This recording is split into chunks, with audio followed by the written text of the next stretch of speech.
Hey man, welcome back to another vlog. And today we're gonna switch out some front wheel bearings, and we're also gonna switch to E36 M3 hubs, because at the moment I'm running some Dookie E36 non-end hubs. And the whole point of me swapping that out is that I'm hoping to get rid of all this positive camber. Dog, I'm filming. A lot of people with the same similar setup I have, which is an E30 SLR kit, E36 non-M, they had this positive camber, and as soon as they switched over to non-M, everything got fixed, which is great. So I was like, all right, that's enough for me to like try to shoot for it, try it out, and then hopefully fix that like positive camber at full lock. Now with these hubs that I got, the bearings, what do I do? The bearings sounded kind of dookie. I don't know if they are or not, but O'Reilly's with the Master Pro and the lifetime warranty, I like it. It's great. You're gonna need one of these guys, rent it out, and FCP Euro with the dust caps, because apparently those don't come with it.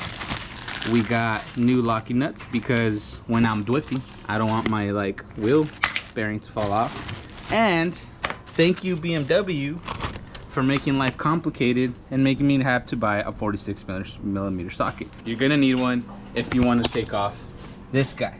This thing is ginormous, and 46mm fits right on there. So you're also gonna need one of these. This is my problem solver right here. This is my ooga dooga tool.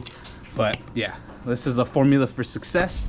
We're gonna swap out those front wheel bearings. We're gonna hopefully fix the positive camber. If it doesn't fix at the end of the day, I'm gonna teach you how to replace your front wheel bearings on your E36 M3 or non-M3. Yeah, we're doing it. We're here. Let's do it.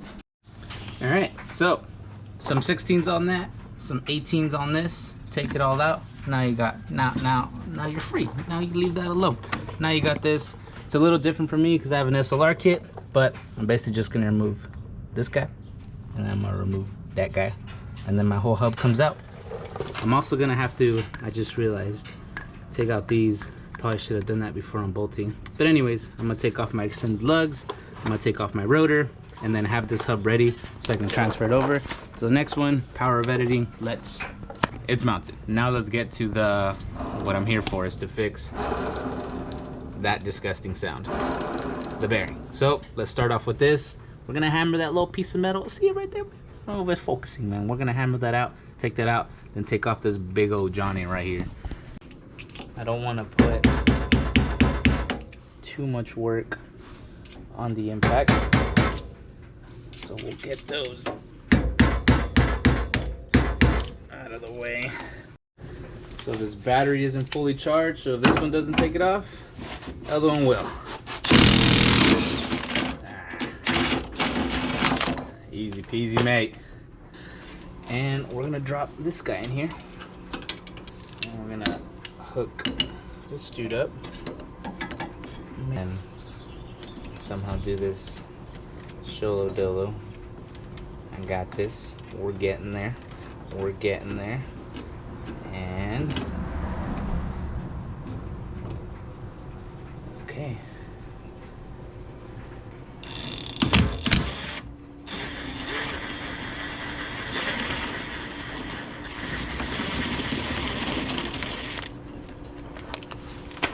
That was like really gentle.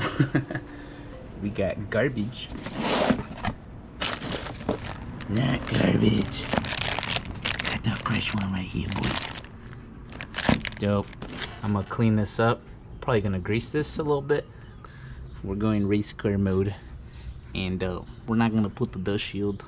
We're gonna lube this up with some high temp grease to help out the new bearing go in. So once you get that, let's grab the new bearing. BMW comes with like 50,000 specific tools to do these things. I don't have that, so I'm just gonna like wing it, you know. All right, so let's hope that if you're working on your car, you got aftermarket coilovers and you don't run these like a smart person that you are, And spring perch works.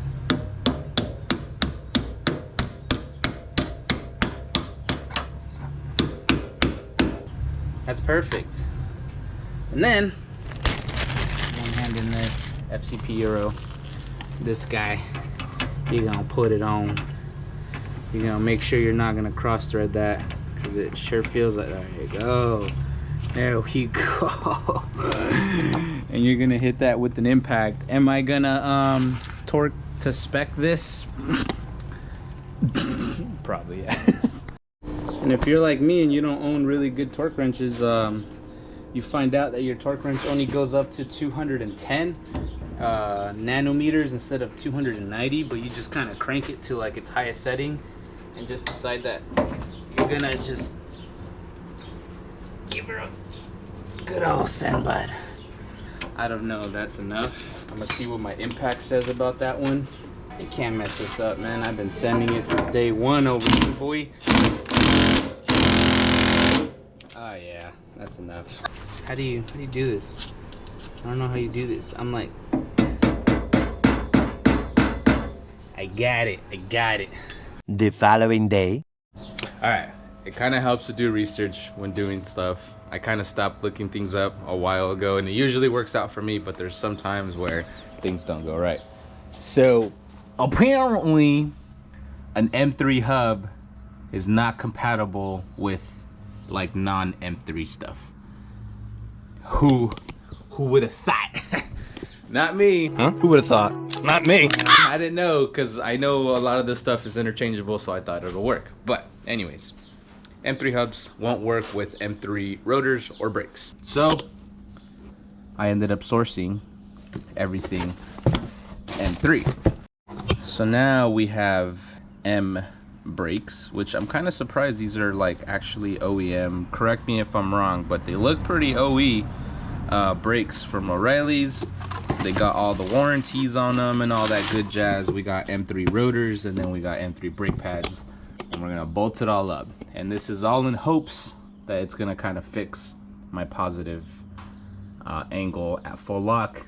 All right, so now what would have been a simple bolt-on job is now gonna be a brake job with like fluid and stuff, and that's kind of annoying.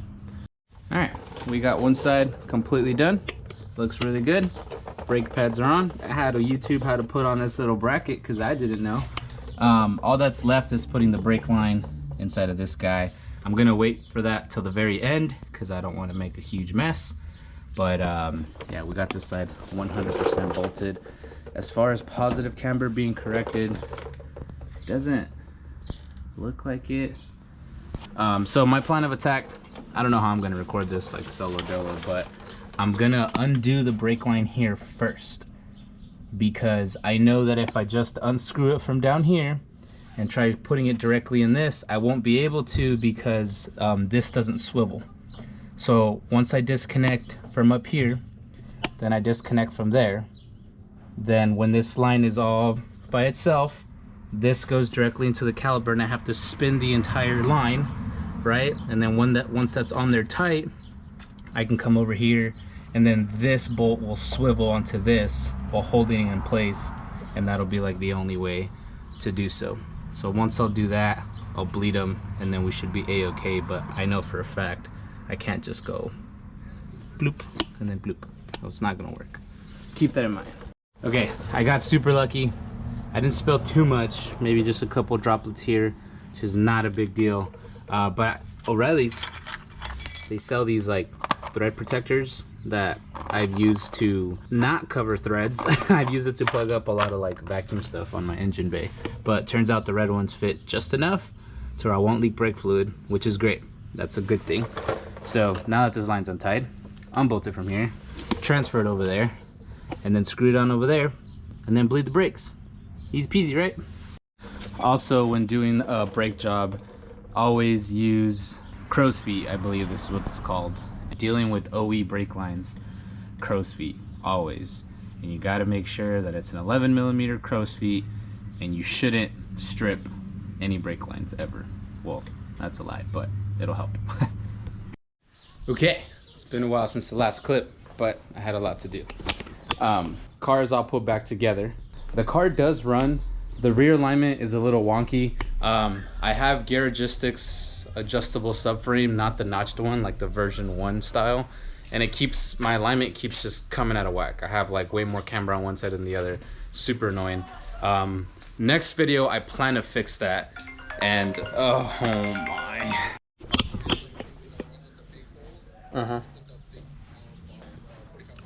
Nah, for sure. Everything bolted together. It's great. I actually want to exchange my SLR Super Arms for Ultra Arms, and I think after doing that, all my problems will be fixed. Because at the moment, I do have a lot less positive camber, but something's holding me back, and I want to say it's the control arm. I don't have that like crazy drift stance everybody has, so I don't know. I'm pretty much kind of just updating on what I'm doing on the car. I haven't been posting consistently, yada yada yada. But anyways, thank you guys for watching. Make sure you guys like, comment, and subscribe to the channel. And I'll see you guys on the next one. Peace.